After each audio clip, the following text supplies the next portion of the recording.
Today's guest, Dr. Ryan Starzyk, CEO and founder of Blue Fire Group, the social impact entrepreneur you don't want to miss. Hi, I'm Dr. Nancy, your medical celebrity doctor, and this is Dr. Nancy Knows, the talk show that brings awareness, inspiration, and hope to many communities globally, bridging the gap of disparity, uniting our nation.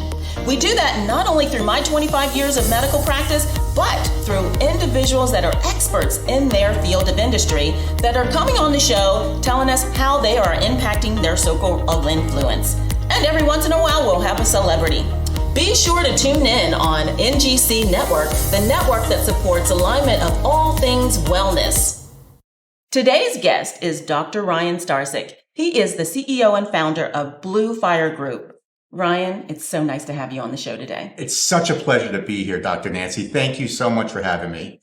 Well, listen, we have recently met and have just grown very close in a short amount of time. I love the things that you are doing in the community and just bringing awareness.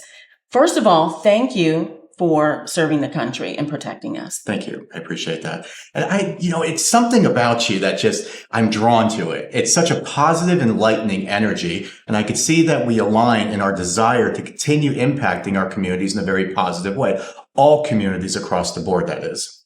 So when I was doing your research on you, and you are just bringing awareness in a dynamic way. And I think more people need to know about what you do with Blue Fire Group. Can you enlighten us a little bit? Sure. So Blue Fire Group is a social purpose business. It's focused on digital research and social transformations in small and large organizations. The importance of focusing on business with a purpose, that's my motto and my tagline. It's important that we always look for how can what we're doing as business owners impact our local community. Because our local community being thriving, being successful, having the resources and necessary frameworks to be successful is how we as business owners benefit, because then we have more customers to work with. So business with a purpose, it really means supporting the community, helping the community, and being there during good times and bad. Well, that's an excellent point because, the whole country has really just had to reorganize on how they do business anymore and how individuals work in our society and community. And so how has that impacted your business or empowered you? It's actually empowered my business quite a bit because the digital transformations that a lot of businesses had to overnight find out that they needed, I was there to try and hold their hands, get them through it, make sure that they had the tools, resources, and necessary programs and platforms to be successful so they could make those quick transitions from what they were doing, which was mostly in person, to suddenly everything's online. I mean, some didn't succeed because they were definitely more of they have to be in person. But the ones that did have flexibility, like, for example, I had a client that he makes different bracelets and he has crystals. He has this great retail shop. He quickly had to transition to suddenly doing videos live stream just to keep his business going. It might seem like a minute example, but every single small business owner experienced that in one way or another. And I was glad to invest a lot of volunteer time to helping those businesses, to making sure they understood what tools and what resources and what programs they needed as opposed to the ones they didn't. Excellent. An ideal client of yours would be, for example? An ideal client would be one that is looking to really take their business to the next level. One that is ready to just take on the entire industry that they are focused in and to break down the barriers that are holding them back from where they are right now. That could be a small business, medium business, or a large business, because there's so much competition out there. If you're looking to break through the barriers, the noise, come talk to me, because I want to help you break through the barriers and break through the noise with some unique social impact options that can really help elevate your business. I love it. So how do individuals get in touch with you? You can go to bluefire.group. You can send me an email through there. I've gotten away from giving my phone number out because of all the spam calls, as we know. I totally understand.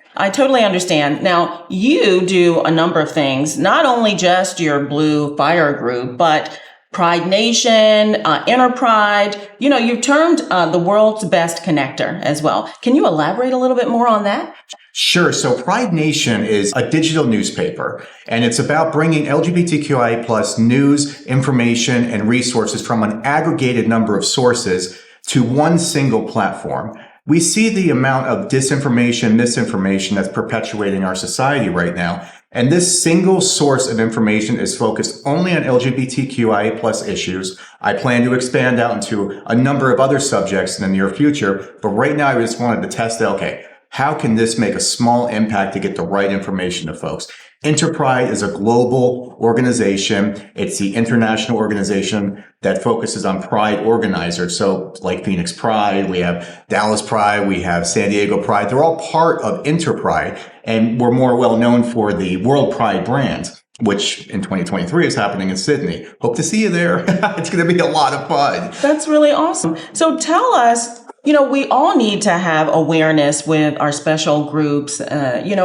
We are more alike than we are different. And, sometimes when you're different, you kind of get picked on or you kind of get singled out. Can you elaborate on the LGBTQIA plus? What does that stand for? And how are you making a difference in, bringing awareness to this group? Sure. So let's break down what LGBTQI plus means first. It's lesbian, gay, bisexual, trans or transgender, queer or questioning. I is for intersex. A is for asexual, and plus, of course, brings everything else together. It's an acronym that really means a lot to the community. It tries to encompass as many folks as possible from the LGBTQIA plus community. And the significance of the growing acronym is because more and more people are comfortable with identifying in ways that make them more comfortable. And that's something that we are seeing as more of a rapid transition now, and it's scaring politicians. It's scaring politicians to the point where they're trying to legislate it away. You can't erase history. Just like you can't erase America's dark history, you can't erase LGBTQIA plus history or the transition that people are starting to figure out at a younger age who they really are. That's a beautiful thing that they're able to figure it out at a younger age. When I was in high school or even middle school, I knew I was gay. Could I talk about it? No, it was dangerous. It was scary to talk about it. I was bullied almost every day in the military for who I am, a gay man. Nowadays, it's so refreshing to see that you're able to come out, be comfortable, be who you are, and be your authentic self. And that's something that every group of people has always struggled with, the ability to be their authentic selves. We need to embrace that because we're at a point right now where it's possible. And it's possible today.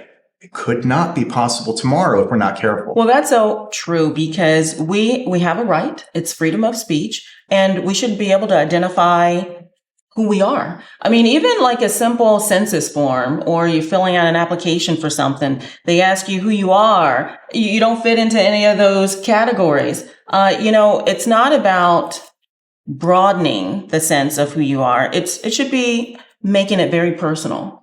I mean, when you're authentic, you're speaking from who you are and how you want to be represented and how you want to be addressed. That's important. It is very important. And I think in today's society, we just need to start looking at what do we have in common as opposed to what we don't have in common. If you look at what we have in common, you'll figure out, oh, wow, we really don't have that much that's not in common with each other. And we look at racial injustice. We look at income inequality. We look at the issues with the LGBTQIA plus community right now. These things should be uniting us together to fight back against the oppression, not dividing us and making us more segmented. We all just want to live our lives, be treated with respect, and be treated fairly in this economy. And why are we arguing over one group supposedly getting an advantage over another? No, we're trying to level the playing field.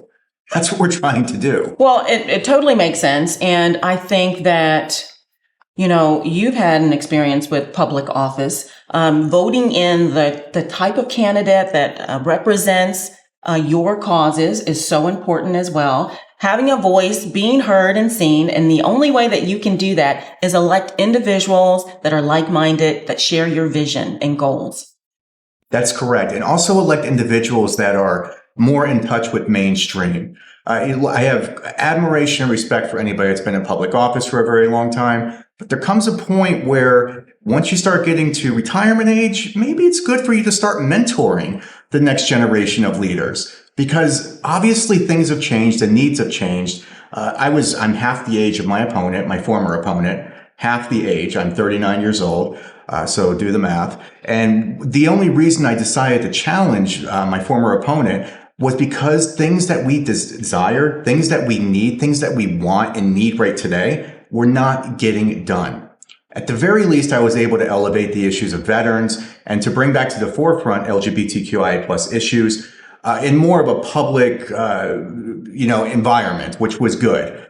But, it comes down to this: politics, money. There's a very myriad relationship with those two things. And I'm proud of myself. I was outspent 4-1, but was still able to get those issues out. Well, that's so true. And, you have to stay current. And the only thing that is consistent about life is change. And so if you're not channeling and connecting with the community and seeking out their needs, you won't really represent them as a whole as well.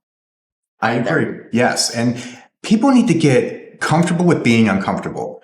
And that's one thing I have learned over the years, is that I will always try to do my best to find situations, environments that make me uncomfortable so I can become comfortable with them. A good example is when I started going to a black church several years ago. At first, it was very uncomfortable. I was one of the only white people in the entire church.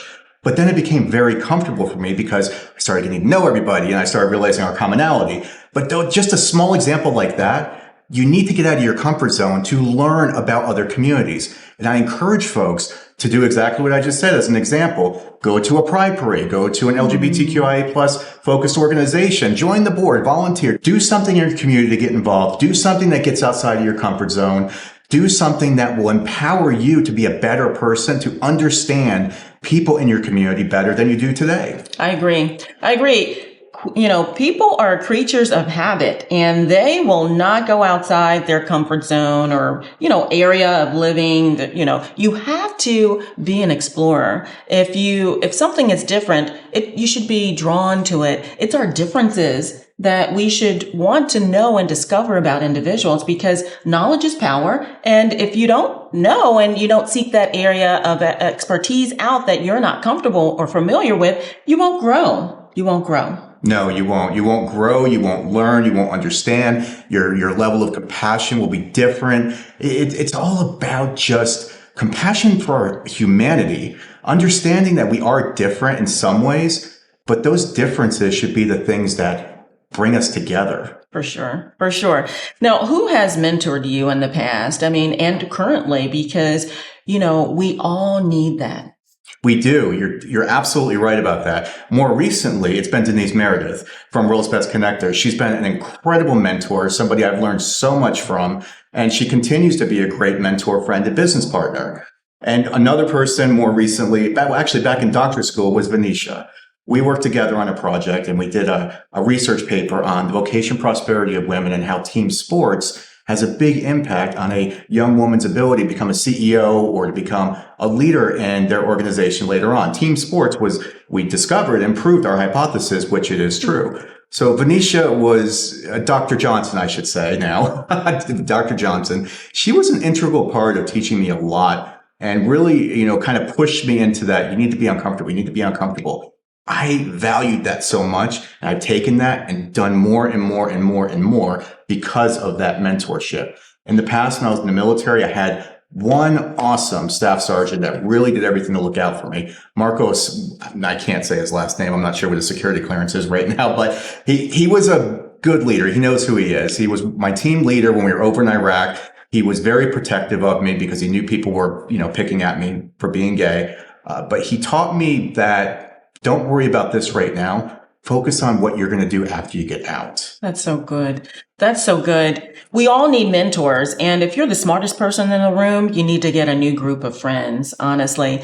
And mentors are someone that you should really want to aspire to be like, or it's doing something different that piques your interest and, you can grow from. Grow and learn. That's awesome. What are your strengths? I would say public speaking is definitely one of them. I'm organized, And that's sometimes a disadvantage because people know that. So they're like, here, take this on. Definitely organized. And I'm not afraid of constructive conflict. I'm not afraid to engage in constructive conflict, especially in the public, especially in politics with holding elected officials accountable. A lot of people are apprehensive about that. I understand why, but I've actually become fearless because of the internal workings I've seen from it. Not afraid to call things out. My biggest strength, I would say, is definitely courage. Accountability is very key, very key. And then aligning yourself with individuals or entities or organizations that really speak to who you are as a person and making this world a better person. It really just starts with one. I want to quote you. You said, what we have in common as opposed to what we don't have in common. That's not what I want to quote. I want to quote you. Only the people who say it cannot be done will be the reason why it can't get done. Tell me about that. Look at all the incredible things that we've done as humanity. Just in the last 50 years, we've brought the internet, we have brought technology, the space capsule that went to the moon. We have more technology in our phones right now than that thing did. So let that be perspective. I mean, all this beautiful equipment, all this wonderful digital transformations that we've seen. If you say it can't be done, that's the only reason it can't get done. We only put barriers up for ourselves. If we take those barriers down, if we say up front it can and will get done, more on the will side, it will get done so long as you believe in it from the very beginning. When I saw that quote, I'm like, we are definitely aligned. Let me tell you, I practice what I preach, and I often say it's all about mindset. If you think you can, you will. If you think you can't, you won't. You know, it always seems impossible until someone makes it possible. The rate limiting step is you. All you have to do and be is better than you were yesterday. You're the only competition that you have. You're absolutely right. And I thought I could win the election in 2020 until COVID hit. Even with COVID, I knew I was going to win something. I just didn't know if it would be the election. And what I actually won was the humility of understanding just how important it is to continue holding elected officials accountable. Another great point. Another great point. You know, we're going to have so many losses in life, but it allows you to just be stronger. Those are lifelong lessons that you learn from.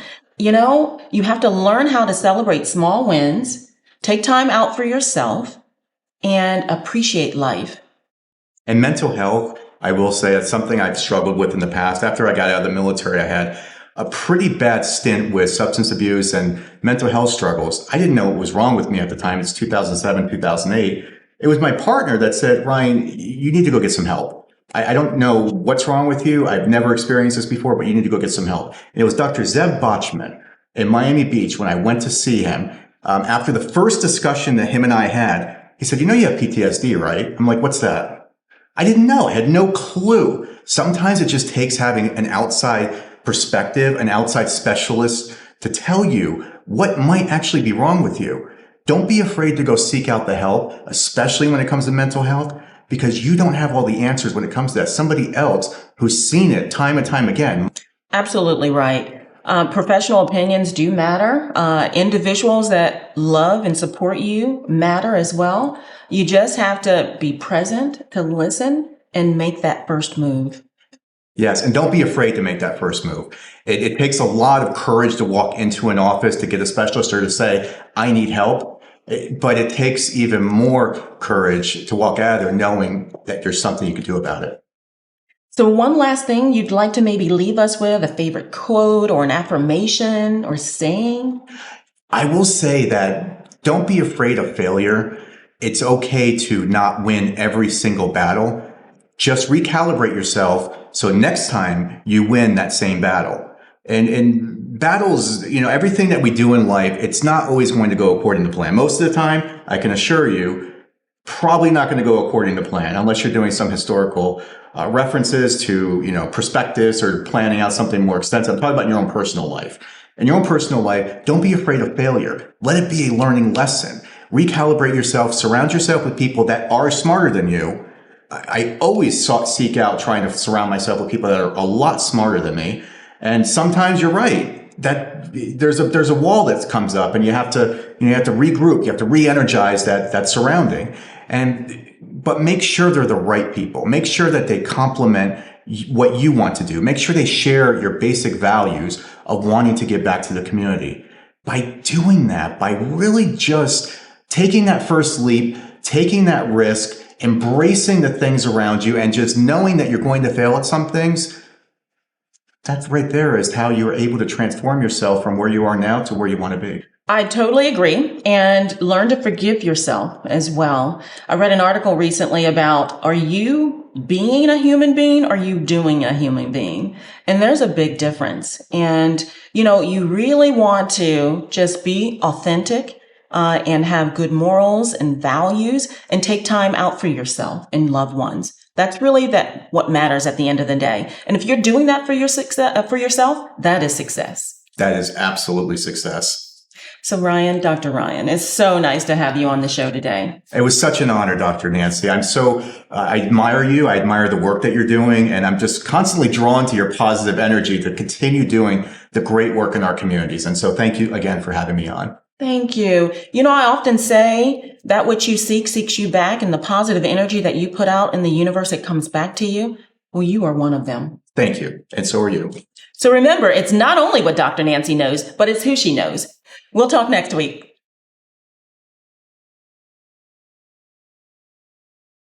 NGC Network, the network that supports alignment of all things wellness.